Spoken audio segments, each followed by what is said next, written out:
श्री नीतीश मिश्रा। हाँ, पूरक पूछिए। जी, मैं माननीय मंत्री जी से विशेषतः ये सिर्फ जानना चाहूंगा। पहले तो मुझे लगा कि माननीय मंत्री जी को मैं धन्यवाद दूं इनके खंड 3 को पढ़ने के बाद, जिसमें मुझे लगा कि इन्होंने स्वीकार कर लिया है कि सड़क का निर्माण ये करेंगे। लेकिन मैं इसको नहीं समझ पा रहा हूं अध्यक्ष महोदय, पढ़ने के बाद भी मंत्री जी स्पष्ट करेंगे कि विभाग के पत्रांक इन्होंने कुछ दिया है कि इसके द्वारा नाबार्ड के तहत ये प्रस्तावित है।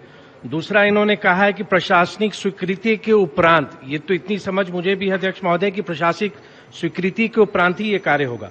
ये सड़क झंझारपुर का लाइफलाइन है और अभी मेडिकल कॉलेज माननीय मुख्यमंत्री जी की देन है कि झंझारपुर को एक मेडिकल कॉलेज प्राप्त हुआ है और उसके कंस्ट्रक्शन के कारण और पूरे हमारे अनुमंडल मुख्यालय की प्रमुख आबादी वहीं से गुजरती है। 2012 में इस सड़क का निर्माण हुआ था, उसके बाद ये सड़क नहीं बनाया गया है।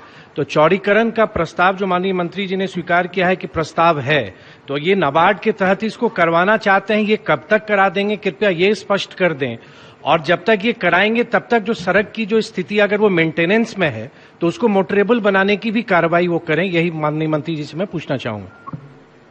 ये नाबार्ड योजना के तहत इसी वर्ष के लिए प्रस्तावित है और उसको इसी वित्तीय वर्ष में हम लोग इस योजना को स्वीकृति प्रदान करने वाले हैं और इसीलिए मैंने माननीय सदस्य को जानकारी दी है कि इस वर्ष की नाबार्ड की योजना के अंतर्गत इसको हम लोग इस वर्ष के वित्तीय वर्ष के योजना में इसको शामिल कर लिए हैं। और जहां तक मोटरवेल मेंटेनेंस की बात है, एक बार इस पूरे चूंकि ऑलरेडी नए सड़क वाइडनिंग और मेंटेनेंस का काम है, तो जो भी एजेंसी को मिलेगा उसके थ्रू हम लोग इसको मोटरवेल कराएंगे। अध्यक्ष महोदय, इस वित्तीय वर्ष में 8 मास शेष हैं और हमने ये स्पष्ट कहा कि सड़क बहुत आवश्यक है और माननीय मंत्री जी के ही उत्तर में है कि ये इसका आधा हिस्सा नेशनल हाईवे ने ले लिया है, तो मात्र 5.5 किलोमीटर अवशेष है जो इनके एमडीआर के तहत वो आता है। तो सिर्फ 5.5 किलोमीटर और उससे एक प्रमुख आबादी को लाभ होगा और ये नेशनल हाईवे को भी कनेक्ट करता है। अगर झंझारपुर के कोई भी लोग नेशनल हाईवे पर जाना चाहेंगे NH 57 पर, तो इसी मार्ग से वो जाते हैं। अगर अस्पताल आना है इसी मार्ग से आएंगे, कोर्ट जाना है,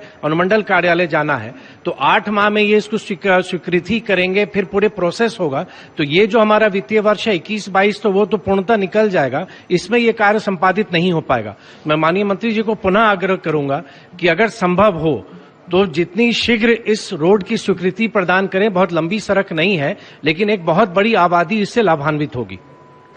अध्यक्ष महोदय, मैंने कहा कि हम लोग इस प्रक्रिया में हैं और जो माननीय सदस्य का जो सवाल का जो विषय की गंभीरता है उसको हम लोग ध्यान में रखे हुए हैं, इसीलिए हम लोग इसको प्राथमिकता देते हुए इस वर्ष ही लेंगे इसको।